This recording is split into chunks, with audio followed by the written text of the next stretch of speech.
frustrating was Saturday for you not to score nothing for touchdown? Very. What do you think it kind of led to that? There was a culmination of things. I mean, we didn't play very well as a whole, obviously.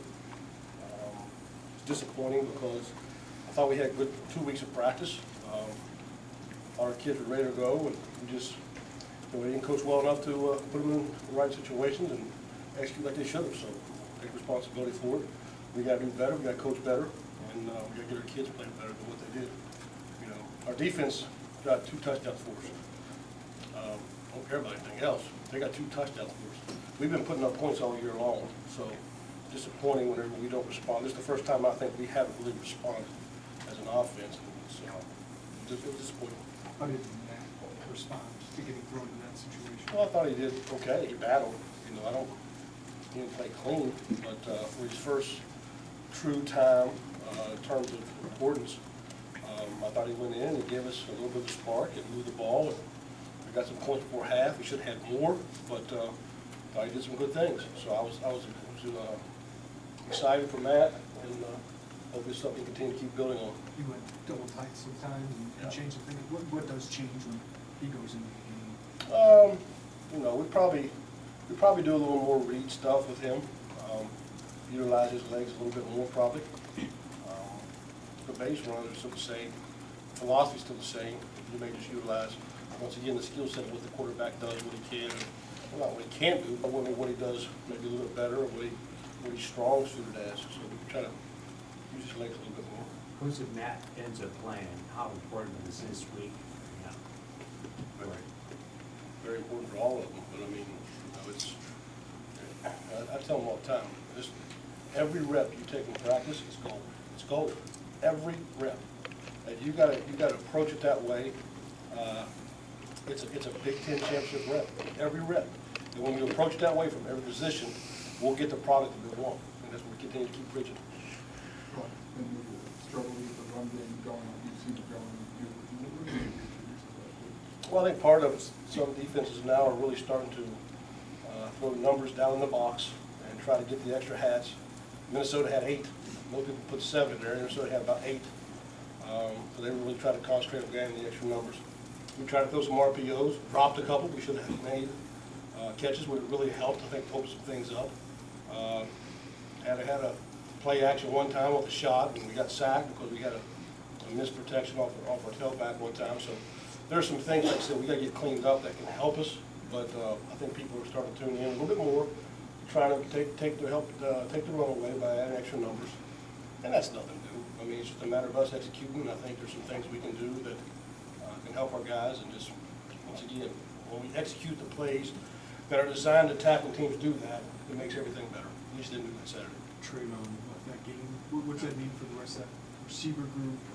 Who can count on to step up? Well, I mean, you know, we want,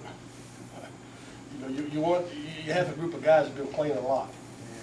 And they've been steady for most of the year. So I think this is probably the first game that we've kind of shrugged a little bit. So we just got to get those guys back on task, keep the confidence up. But they're not going to lose confidence.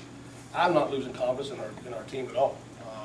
It's just frustrating, it's disappointing whenever you don't play as good as what you should and what you're expected to. So I think our kids understand the sense of urgency. They understand the team that's coming in, the challenge is going to be. But at the same time, that's what we embrace and we want. So be a good test for us. Couple more drop passes Saturday than usual. Was it the conditions, just not catching the ball in the right spot? You don't like excuses. I mean, we just dropped the ball. We got to catch it. We understand. I mean, the weather's a little wet, it's a little damp, but they drop balls too, right? So it's, both sides was kind of sloppy, in my opinion, at times, as far as receiving. So we just got to, to me, I'm more concerned about us. We got to focus. We got to make sure we see the ball with our eyes and our hands, right? See it all the way in and finish catching. We'll continue to keep stressing that all each week. When you put in Matt Robinson, what did you see in him, and how has he been relative to what you thought he would be? Well, we got Matt late in the process I remember that, because yeah. I was late in the process, basically.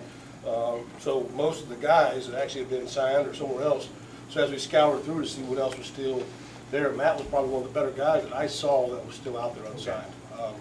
If Matt would be 6'2", I'm sure he'd he probably had a lot more than what he had at the time.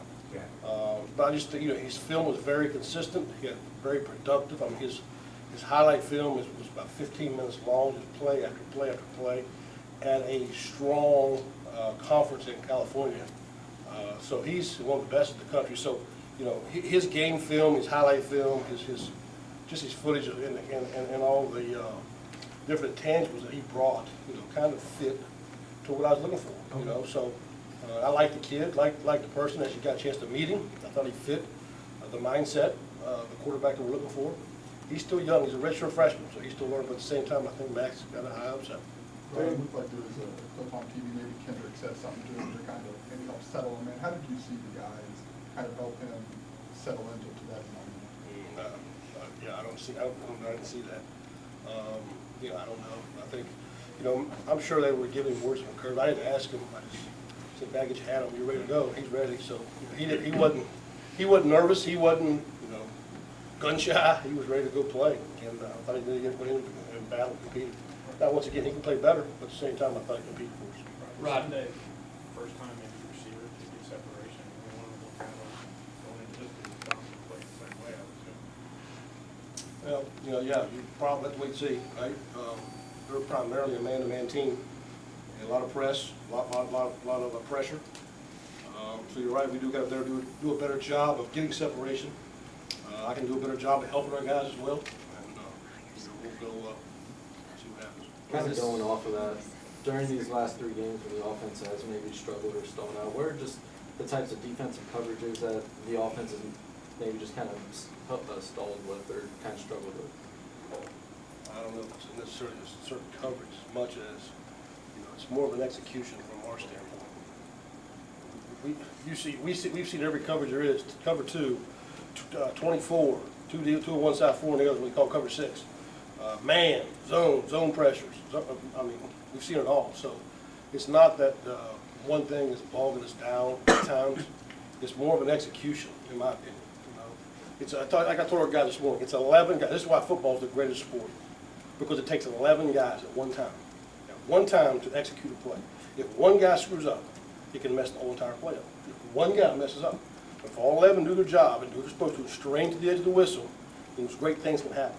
And I think that's what we got to get back to. I tell our guys all the time, we got to learn how to strain, and 11 guys got to play in harmony, in sync, for us to get our job done. Right. Darian Warwood has had a lot of things off the field. His life has changed a lot. How have you seen him change, mature over the last year, both on and off? Yeah, he's really grown up, I think. He's always been a quiet type guy, not real talkative, kind of to himself. But you can see he's become a man.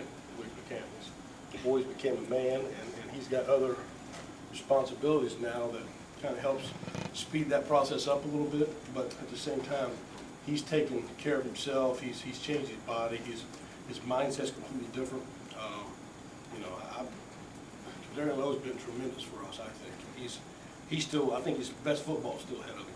What does this Michigan defense do well? Just about everything. I mean, they're fast. They're athletic. They bring pressure. They do a good job of. Overall, they're very good, very sound, very good, very aggressive, well coached. Great football team. Right, I understand Brandon's status is unknown, but what's the dynamic for you if it is a place of question mark as the week goes on, whether he'd be good to go on Saturday, how you handle reps or get both 2 quarterbacks ready? We better have 2 quarterbacks ready because you never know what's going to happen, right? So, we have a group of 5 in my room.